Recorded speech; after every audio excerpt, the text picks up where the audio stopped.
இன்றைய latest talk நிகழ்ச்சியில் இடம்பெறுகின்ற விருந்தினர்கள் மக்கள் நாயகன் ராமராஜன் மற்றும் சாமானியன் படத்தினுடைய இயக்குனரான ஆர் ராகேஷ்.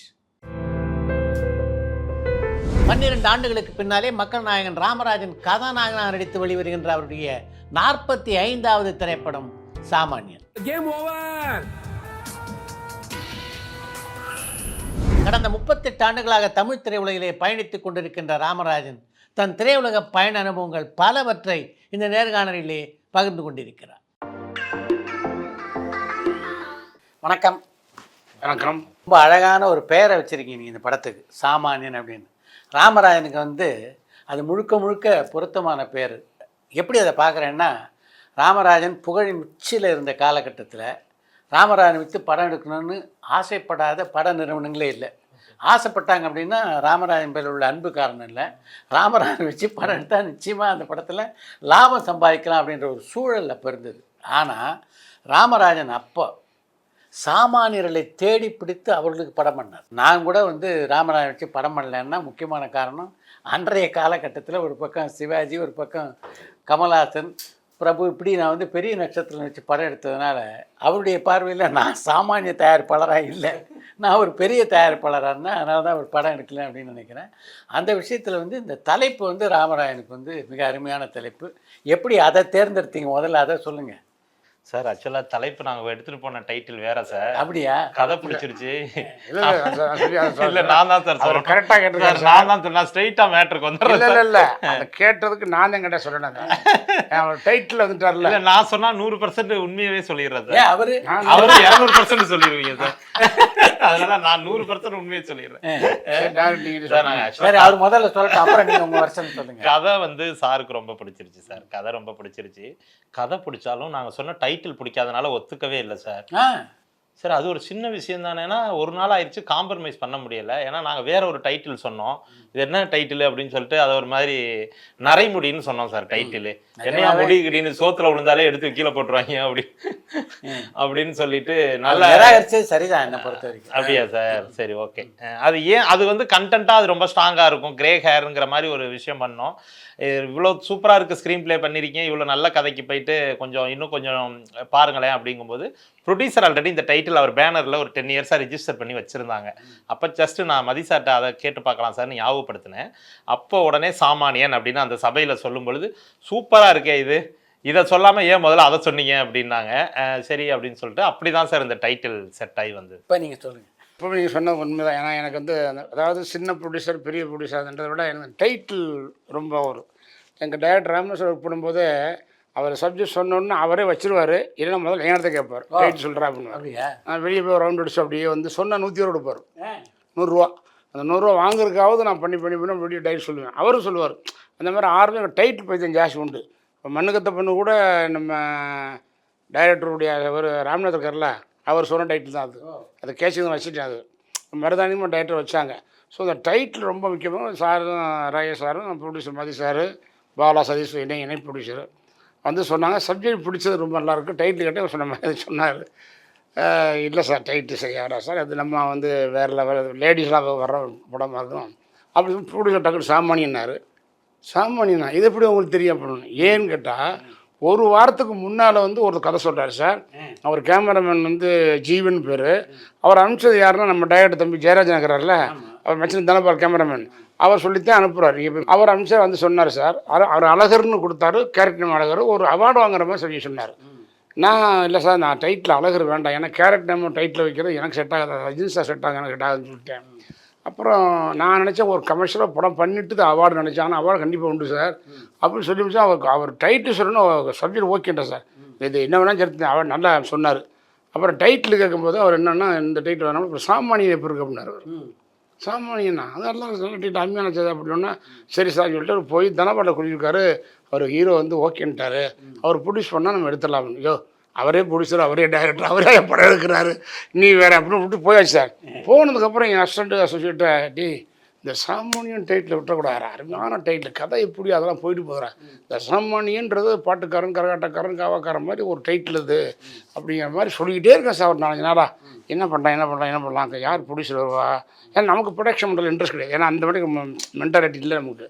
அதனால் சொல்லி தான் கரெக்டாக ஒரு 1 வீக்கோ 10 டேஸ்க்கு அப்புறம் வந்தாங்க சார். கரெக்டாக காசு சொல்லி டைட்டில் அவள் பிடிச்சி டக்குன்னு சாமான்டாரு. டக்குன்னு இந்த டேட் எப்படி உங்களுக்கு தெரியும் அப்படின்னு. சார் நான் பண்ணியிருக்கேன். அப்படியா என்ன சார் சொல்லி வச்ச மாதிரி போன வாரம் தான் சொல்லிட்டு போகிறேன் சாமானியன். அப்போ சாமானியனில் நான் நடிக்கும்னு ஒரு ஹீரோடைய 2 பேர் அதே வர மாட்டாங்க. அதில் வந்து எனக்கு என்ன அப்படின்னா இந்த டைட்டில் பெரிய மோகம் எனக்கு வந்து 100% அது இன்னைக்கு இல்லை.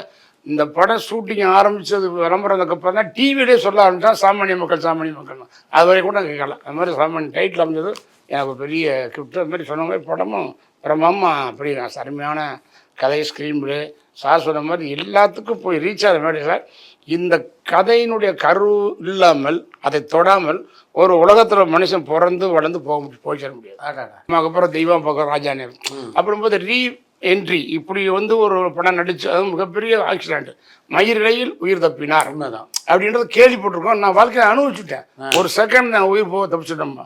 அப்படி தப்பிச்சு வந்து 1.5 மாதம் அன்கான்சியஸாக இருந்து வந்து அவன் நமக்கு பிடிக்காதவன் இவன்லாம் நீ தர மாட்டான் அவ்வளோ முடிஞ்சு வச்சுலான்னு சொல்லுவாங்க. யாரும் உண்டு. அவங்க டாக்டர்ஸாக சொல்கிறாங்க ஒரு பழைய நினைவு வராதுன்னு சொல்கிறாங்க. நல்லா கேட்குது. அம்மா கூட மேடம் இங்கே வந்து பார்க்க வரதா ரீசன் பேசுகிற வைக்கிறேன். 1.5 மாதம் இருந்தேன். அப்புறம் மெட்ராஸில் இப்படியாக இருந்து ஒரு வருஷம் கழிச்சு அப்புறம் மீட்டிங் ஆரம்பிச்சு அப்படி போயிருந்தேன் சார். ஆனால் அதுக்கப்புறம் எத்தனையோ கதை சொன்னாங்க இல்லாமல் வந்தது. ஆனால் எதுவுமே என்னென்னா முழுசாக வரல. பாயில் வர்றீங்க, மீதியில் போயிடுறீங்க, ஆரம்பத்தில் வர்றீங்க, அப்போ செத்து போயிடுறீங்க. ஓயான்ட்டதுலாம் நான் எங்கே படம் வேணாம் 44 2 போட்டு வேணான்ட்டு நான் ஒரு வாரத்துக்கு என் வீட்டில் ஒரு 4 மாதம் வேலை பார்த்தேன். சிறிதர் ஒரு ஆள் அவன் விஜய் முண்டன் டேரக்டரை கூட்டி வந்தாப்புல கதை சொன்னேன். என்ன சார் சொல்லுவோம் சார் நேற்றா சார் எதோ பேசிக்கிட்டு விஜய் முண்டன் கரெக்டாக வர்றீங்க அப்படின்னு. என்ன படம்னா இந்த கோடீஸ்வரர் 2 அப்படின்னாரு. கோடீஸ்வரர் 2ன்னு சொல்லும்போது என் மனசுக்குள்ள ஓகே டிக் பண்ணிட்டேன் வேண்டாம் அப்படின்னு சொல்லுனாரு. ஒரு மேட்டு சொன்னார். அதனால் என்னை மெடிக்கல் ஷாப்பில் நோட் பண்ணி கேட்குறாங்க தெரியலைங்கிறேன். உங்களை தூக்கி கொண்டு போய் ஸ்டேஷனில் அடிக்கிறாங்க அப்படின்னு. சார் நீங்கள் வேறு சார் நானே இன்ஸ்பெக்டர் இருந்தால் குற்றவாளி தூக்கி கொண்டு அடிக்க மாட்டேன் சார். அடிக்கிற மாதிரி பால் அப்படின்னு கேட்பேன். என்னை தூக்கி கொண்டு அடித்தா ஒத்து மாட்டேன் சார் அப்படின்னு சரியாக வரேன்ட்டேன். ஒரு வாரம் தான் சார். அதுக்கு எவ்வளவோ 20 lakhs 25 lakh கூட தரேன்னு சொன்னாங்க சார். நான் வேணான்ட்டேன். அது வேணாம் சார் 200 வரமாட்டேன். இப்படி தொழில் வந்தாங்க போனாங்க சார். வராமல் இல்லை. ஆனால் எதுவுமே என்னென்னா அவங்க ஃபுல்ஃபில் பண்ண முடியல. பட் இவங்க டைரக்டர் ராஜேஷ் சாரும் ப்ரொடியூசர் மதியரன் பாலா சதீஷ் வந்து இதுக்கு ஒரு போட்டு பண்ணலாம் அப்படின்னு முடிவு பண்ண முடியல. அந்த இடத்துல மைண்டில் வந்து உட்காந்து தான் நம்மளுடைய நேரம் இந்த சாமானியில் இன்றைக்கி ராமராஜன் விளையாட முடியும். ஆனால் இந்த படம் 100% எல்லாரையும் திருப்திப்படுத்து. வந்து சார் சொன்ன மாதிரி ரொம்பவும் அட்வான்ஸாக போயிடாமல் ரொம்பவும் பேக்கில் போகாமல் ஆடியன்ஸும் பிடிச்ச மாதிரி லேடிஸும் பிடிச்ச மாதிரி தெளிவாக பண்ணுறாங்க. ஒரு மன திருப்தி. அதாவது 45ஆம் படம் எனக்கு வந்து ஒரு மிகப்பெரிய மறக்க முடியாத படம். ஆனால் நான் வந்து ஹீரோ தான் அப்படின்றதில்ல வர்றதான் பார்த்துட்டே இருந்தேன். பட் ஆக்ஷனுக்கு அப்புறம் நான் சொல்ல முடியும் செஞ்சதுன்னு சொல்லலை. அதுக்கு பதிலாக சொல்லியிருக்கலாம். நான் ஒரு 50 படம் ஹீரோ ஆக்ட் பண்ணால் ஒரு பெரிய பெருமை. ஏன்னா லெஜெண்டுங்கிறது எனக்கு சினிமா ஆர்டிஸ்ட் நல்லா தெரியும். ஏன்னா 5 வருஷம் தேட்டரில் வேலை செஞ்சுருக்கான். ஒரு நாளைக்கு 3 வருஷம் சரியாக 4 ஆச்சுக்கு எத்தனை பார்த்துக்க 5 வருஷத்துக்கு அவளை பார்த்துக்க அப்படின்னு. சரி ஓகே வாட்டுக்கு இருப்போம் வரட்டும் அப்படின்னா அந்த நேரத்தில் வந்து சொன்னோன்னே எனக்கு அப்படி கதை பிடிச்சது. எனக்கு 50 படங்களில் கதாநாயகன் நடிச்சுட்டு அதுக்கு பின்னால் டைரக்ஷன் துறையில் இறங்கலாம் அப்படின்னு எடுத்த முடிவை இப்போ மாற்றிக்கிட்டு இருக்கீங்களா இல்லை அதே முடிவில் இருக்கீங்களா? இப்போ கூட சார் நான் வந்து இந்த கொரோனா காலத்தில் 3 வருஷம் முடங்கிட்டோம். இதெல்லாம் கொஞ்சம் உடம்பு ரீதியாக ஆப்ரேஷன் நிறைய பாடி கண்டெல்லாம் ஒன்றும் முடியாமல் அதெல்லாம் தேர்த்தி ஆண்ட வச்சுக்கான உயிர் இருக்கிறது பெரிய விஷயம் தான். நீங்கள் ஒன்று சித்தராசத்தை பேசுகிறேன்னா அது கார் கிஃப்ட்டு. பட் 50 உடம்பு சொன்னால் ஆக்ஷன் ஆகணும்னு என்ன பண்ணிட்டேன் நானே இந்த ஆடி தள்ளுபடி மாதிரி 5 குறைச்சிக்கிட்டேன். 45 போதும் எதுக்கு 50 ஆக்ஷன் டைப் பண்ண போகிறோம் இந்த மாதிரி பண்ண முடியாது அப்படின்ட்டு 5 லெஸ் பண்ணிட்டு 45. இந்த 45 யாருக்கு பண்ணலாம்? ஏன்னா 44 நினச்சேன்னா சே சினிமாவில் எவ்வளோ டைரக்டர் எவ்வளோ ப்ரொடியூசர் எவ்வளோ கேரக்டர் எவ்வளோ டெக்னீஷியன் தான் அறிமுகப்படுத்தி விட்டோம். நம்மளை தேடி ஒருத்தர் வரலையே இல்லை நம்மளை 144 உட்கார வச்சிட்டாங்க இல்லையா அப்படின்னு உண்டு. நான் 44 அப்படின்போது மூவ் பண்ணும்போது இந்த படம் 40 வரப்போகும்போது ஒரு கதை சொன்னார். மாரி டு செல்வராஜுடைய அசோசியேட் பிரவீன் கதை சொன்னார். அது கொஞ்சம் தயங்கி கேட்டு அப்புறம் கொஞ்சம் டிஃபரெண்டாக சொன்னாச்சு. ஓகே சார் பண்ணிடுங்க சார் அப்படின்னு 2022 மார்ச் 22 அமாவாசை அன்னைக்கு அட்வான்ஸ் ஃபைலாக தரம்னாரு. அப்போ 45 வரப்போகுதுன்னேன். கரெக்டாக 22 இந்தியா ஃபுல்லாக கொரோனா ஓடங்க போட்டேன் 144. எனக்கு 144 திங்க் பண்ணுறேன். இந்தியாவுக்கு 144 போட்டுவிட்டான். அதுதான் நேரங்கள் விட்டாச்சு 3 வருஷம் அப்படியே போச்சு. அப்போ கடைசி 45ங்கிறது நம்மளுடைய இது வந்து அவரே சொல்லியிருக்காரு சார் 45 முடிச்சோம் நீ 50 வரைக்கும் போயிருவீங்க சார். அது கார்டு கொடு சார். அது படம் உடஞ்சி நிச்சயமாக வரும். அவர் நல்ல டெக்னீஷியன் சார். நம்மளும் டெக்னீஷியன் நிறைய படம் பண்ணியிருக்கோம். நம்ம கூட வேலை செஞ்சு கஷ்டம். அவர் நல்ல ஒரு ரைட்டரு. அது மட்டும் இல்லை டெக்னிக்கல் எடுக்கிறது. அதோட எடுத்த படத்தை வந்து சார் பின்னால் போஸ்ட் ப்ரொடக்ஷன் வந்து எல்லாரையும் டே நைட்டு வேலை வாங்கி நல்லா பண்ணேன் சார். சூப்பர். அதுமாரி எனக்கு முத நடிச்சா என்னை அறிமுகப்படுத்துறது டைரக்டர் வேந்தாண்டி அழகப்பன் சார். அவர் இறந்துட்டார். ஆனால் கடைசியில் அவர் சாகும்போது வந்து என்னை பார்க்கணும் கூப்பிட்டுருக்காரு அழகப்பன் சார். அப்போ நான் ஆக்ஷனில் இருந்து வீட்டில் இருக்கும்போது ஹெவி உடைய நீஸை சொல்லாதீங்க அப்படின்னு எங்கள்கிட்ட சொல்லலை. அதெல்லாம் பார்க்காம முடியாமல் போச்சு. பட் அவர் வந்து பார்க்கலையேன்னு வருத்தப்படும் போது இந்த 45 படம் இவ்வளவு பெரிய ஒரு கண்டென்ட்டில் வரும் பொழுது அந்த படத்தை இவர் முகத்தை பார்த்தா சொன்னேன், சார் உங்களை பார்த்தா எனக்கு அழகப்பன் சார் பார்த்த மாதிரியே இருக்குது. என் டைரக்டர் குருநாதர் வந்து அப்படியே மறுபடியும் உயிரோட பொழைச்சி வந்து நீங்கள் பண்ணுற மாதிரி இருக்குது சார் அப்படி சொல்லி, கண்டிப்பாக சார் அப்படின்னு சொன்னேன். அது அதுவும் ஒரு மதப்படம், திருப்பி இதுக்கு மதப்படம் நம்ம ஒன்று உள்ள மாதிரி 100% இது வந்து என் ரசிகருக்கு ரொம்ப ஒரு இவரே சில சீனில் சார் உங்கள் ரசிகர் திருப்திப்படுத்தி ஆரம்பிச்சார். அவங்க என்ன அவங்களாம் வருவாங்க. நேற்று கூட ஒரு ஓப்பனிங் ஒரு சாங் ஒன்று ராஜான சாங் போட்டிருக்காரு. நீங்கள் பாருங்கள் சார், சாதாரண போட்டிருக்கீங்க ஆனால் இப்போ எங்கே கை திட்டுவாங்க. ஏன்னா அவனுக்கு அவங்க அந்த கொடுக்குறக்கு அவங்களுக்கும் வச்சு அந்த லேடி சென்டிமெண்ட்டு. இப்போ உடனே பெரிய விஷயம் ராமராஜன்னா நம்ம ஊர் அப்புறம் எங்கள் ஊர் பாட்டுக்காரர். இந்த பாட்டுக்காரர் சென்டிமெண்ட்றது என்றைக்கும் மறக்க முடியாது. 100% அந்த பாட்டை வந்து அந்த எவர்கிரீன் பாட்டை வந்து ஒரு சைஸாக வந்து இந்த 2K 2.5K 3K இந்த மாதிரி ஒரு சீன் வச்சுருக்காரு. அது இங்கே பரம்பரை பயங்கரமாக இருக்கும். சார் நான் என்ன சார் இப்போது பாடின சார் எப்போ மறுபடியும் பாட சொல்லி அப்படின்னு நாகராகலாம் ஒன்றும் இல்லை, கேமரா இது செல்ஃபோன் கேமரா வச்சு பாட சொல்லி எடுத்தாங்க. என்ன சார் பாடணுமா அப்படின்னு, இல்லை பாடுங்க அது அப்படின்னு சொல்லி டேரக்டாக சொன்னார். அந்த சீன் வந்து பாடின மாதிரி ரசிக்க மாதிரி இருக்கும், ஆனால் வேறு வித்தியாசமாக இருக்கும். அந்த பாட்டு பாடிருக்கீங்களா?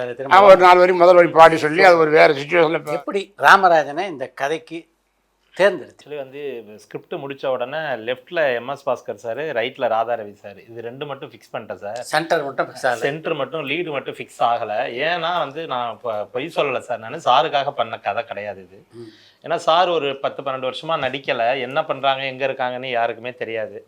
சாரோட மியூச்சுவல் ஃப்ரெண்டு ஒரு பையன் எனக்கு ராஜேஷ்னு ஃப்ரெண்டு, அந்த பையன் ராஜேஷை பார்க்க போகும்போது எனக்கு ரொம்ப ஆசையாக இருக்கும். பேப்பர்லலாம் படிக்கும்போது நிறைய பேர் வந்து கதை சொல்லிட்டு போகிறாங்க, நடித்தா ஹீரோவாக தான் நடிப்பேன்ட்டு சார் ரிஜெக்ட் பண்ணுறாருனோன்னா அந்த ஃப்ரெண்டுகிட்ட சொல்லுவேன், யார் படத்துலையாவது சாரை நடிக்க சொல்லு, ரொம்ப ஆசையாக இருக்குடா பார்க்குறதுக்கு. ஆக்சுவலாக விஜயகாந்த் சார், ராமராஜன் சார்லாம் பார்க்கணும்னு ரொம்ப ஆசையாக இருக்கும். அதனால் சாரை வந்து நடிக்க சொல்லுப்பா அப்படின்னு நானே சொல்லிகிட்டே இருப்பேன். ஸோ அவன் ஃபீல் பண்ணுவான், அவன் எத்தனையோ பேர் வர்றாங்க சார், அதுவுமே ஒத்துக்க மாட்டுறாரு சார் அப்படின்னு சொல்லிட்டு சொல்லுவான். சரி நமக்கு சார் பழக்கம் இல்லை, அந்த லெவலில் தான் சார் அது இருந்தது. இந்த கதை ஆப்ஷன் போயிட்டே இருக்குது சார், ஒரு 6-7 ஆப்ஷன் போயிட்டு இருக்கு. அதில் ஒருத்தவங்கள ஃபிக்ஸ் பண்ணிட்டோம் சார். ஃபிக்ஸ் பண்ணி ஃபோட்டோ ஷூட்டுக்கு ஒரு 1 வீக் பிஃபோராக அவர் சட்டராக ஒரு சூழலில் பண்ண முடியாமல் போச்சு அவரால். இப்போ ஒரு நாள் ப்ரொடியூசருக்கு ரொம்ப அவர் கொஞ்சம் அப்செட் ப்ரொடியூசர் அந்த விஷயத்தில். எனக்கு ஒரு நாள் ஃபோன் பண்ணி, ராகேஷ் என்ன ஸ்கிரிப்ட் மேலே நமக்கு நம்பிக்கை இருக்குது, நான் ஒரு ஆள் சொல்லுவேன். ஒரு நைட்டு ஃபோன் அடிக்கிறாரு சார், நீங்கள் வந்து ப்ரொடியூசர் எனக்கு அடிக்கிறாரு, மதி சார் அடிக்கிறாரு, நான் ஒரு ஆள் சொல்லுவேன் நீங்கள் ஆஃப் ஆகிடக்கூடாது அப்படிங்கிறாரு. ஒரு நாள் டைம் எடுத்துக்கங்க, எடுத்தோன்னே வேண்டான்னு சொல்லிடக்கூடாதுன்றாரு. சார் முதல்ல ஆளை சொல்லுங்கள், நீங்கள் கொடுக்குறது கதையை விட ஏகப்பட்ட ட்விஸ்ட் வைக்கிறார் அவர்.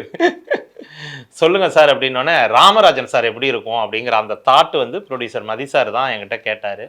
கேட்டோன்னே என்னங்க லைனில் இருக்கீங்களான்னாரு. இல்லை சார் யோசிச்சுட்டு இருக்கேன் சார் அப்படின்னேன்.